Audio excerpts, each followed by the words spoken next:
ನಮಸ್ಕಾರ. ಬನ್ನಿ, ಇವತ್ತಿನ ಈ ವಿಶ್ಲೇಷಣೆಯಲ್ಲಿ ಪ್ರತಿಯೊಂದು ಮಗುವು 5 ವರ್ಷ ತುಂಬೋದರೊಳಗೆ ಹೇಗೆ ಸಂಪೂರ್ಣವಾಗಿ ಅಳಲಬಹುದು ಅನ್ನೋದನ್ನ ನೋಡೋಣ. ಈ ವಿಷಯವನ್ನ ನಾವು ಒಬ್ಬ ಅನಿರೀಕ್ಷಿತ ಆದರೆ ಅತ್ಯಂತ ಪ್ರಭಾವಿ ತಜ್ಞರಿಂದ ಸ್ಫೂರ್ತಿ ಪಡೆದು ಚರ್ಚಿಸಲಿದ್ದೇವೆ. ಒಂದು ಸಿಂಪಲ್ ಆಟ, ಉದಾಹರಣೆಗೆ ಪೀಕಬೂ ಅಥವಾ ಬುಕ್ಕಿ. ಇದು ಇಡೀ ಜಗತ್ತನ್ನೇ ಬದಲಾಯಿಸೋಕ್ ಸಾಧ್ಯನಾ? ಕೇಳೋಕೆ ಸ್ವಲ್ಪ ವಿಚಿತ್ರ ಅನ್ಸುತ್ತೆ ಅಲ್ವಾ? ಆದ್ರೆ 7 ವರ್ಷದ ಮಾಲಿ ಅನ್ನೋ ಹುಡುಗಿ ಹೇಳ್ತಾಳೆ, ಇದು ಅಸಾಧ್ಯ ಅಲ್ಲ ಅಂತ ಸಾಬತ್ ಮಾಡಕ್ಕೆ ನಾನಿಲ್ಲಿದ್ದೀನಿ. ಹೌದು, ಈ ದೃಢವಾದ ಮಾತನ್ನ ಹೇಳ್ತಿರೋದು ಕೇವಲ 7 ವರ್ಷದ ಮಗು. ಹಾಗಾದ್ರೆ ಈ ಮಾತಿನ ಹಿಂದಿರೋ ವಿಜ್ಞಾನವಾದ್ರೂ ಏನೋ? ಇದೆಲ್ಲ ಶುರುವಾಗೋದು ಮಕ್ಕಳ ಜೀವನದ ಮೊದಲ 5 ವರ್ಷಗಳಲ್ಲಿ. ಈ ಸಮಯದಲ್ಲಿ ಮಕ್ಕಳ ಮೆದುಳು ಅಕ್ಷರಶಃ ಓವರ್ ಡ್ರೈವ್ನಲ್ಲಿರುತ್ತೆ. ಯಾಕಂದ್ರೆ ಅವರ ಜೀವನದ ಈ ಹಂತ ತುಂಬಾನೇ ನಿರ್ಣಾಯಕ. ಮೆದುಳು ನಾವು ಊಹಿಸಲು ಆಗದಷ್ಟು ವೇಗದಲ್ಲಿ ಬೆಳೀತಾ ಇರುತ್ತೆ. ವಿಜ್ಞಾನಿಗಳ ಪ್ರಕಾರ ಒಂದು ಚಿಕ್ಕ ಮಗುವಿನ ಮೆದುಳಿನಲ್ಲಿ ಪ್ರತಿ ಸೆಕೆಂಡಿಗೆ ಸುಮಾರು 10 ಲಕ್ಷದಷ್ಟು ಹೊಸ ನರಕೋಶಗಳ ಸಂಪರ್ಕಗಳು ರೂಪುಗೊಳ್ಳುತ್ತವಂತೆ.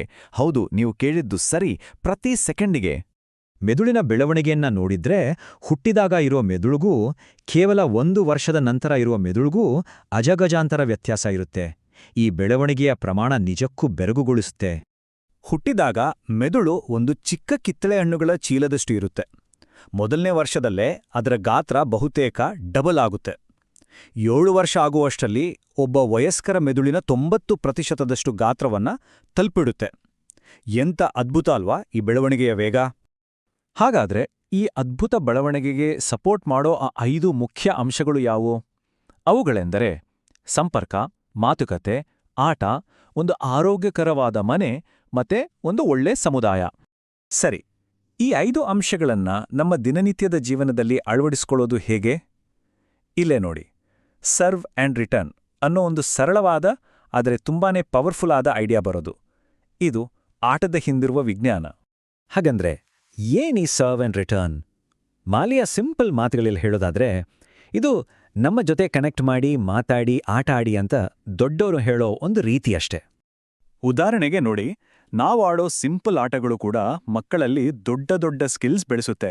ಅನುಕರಣೆ ಮಾಡೋ ಆಟಗಳು ಅವರ ಕಲ್ಪನಾ ಶಕ್ತಿ, ಸಹಾನುಭೂತಿಯನ್ನು ಬೆಳೆಸುತ್ತೆ.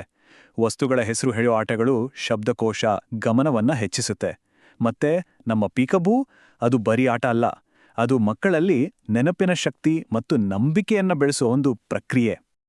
ಚಿಕ್ಕ ವಯಸ್ಸಲ್ಲಿ ಪದೇ ಪದೇ ನಡೆಯೋ ಈ ಚಿಕ್ಕಪುಟ್ಟ ಸಂವಹನಗಳಿದೆಯಲ್ಲ, ಅವು ತುಂಬಾನೇ ಮುಖ್ಯ. ಯಾಕಂದ್ರೆ ಇದೇ ಮುಂದೆ ಅವರಿಗೆ ಸ್ನೇಹಿತರನ್ನ ಮಾಡ್ಕೊಳ್ಳೋಕೆ, ಪರೀಕ್ಷೆ ಬರೆಯೋಕೆ, ಕೆಲಸಕ್ಕೆ ಸೇರೋಕೆ, ಅಷ್ಟೇ ಯಾಕೆ ಮುಂದೆ ಒಂದು ಕುಟುಂಬವನ್ನ ಶುರು ಮಾಡುವವರೆಗೂ ಬೇಕಾದ ಅತಿ ಮುಖ್ಯ ಜೀವನ ಕೌಶಲ್ಯಗಳನ್ನ ಕಲಿಸುತ್ತೆ. ಹಾಗಾದ್ರೆ ಈ ಎಲ್ಲ ಆಟ, ಮಾತುಕತೆ ಎಲ್ಲದಕ್ಕೂ ಅಡಿಪಾಯ ಏನು? ಒಂದೇ ಒಂದು ಪದ, ಕನೆಕ್ಷನ್. ಅಂದ್ರೆ ಸಂಪರ್ಕ.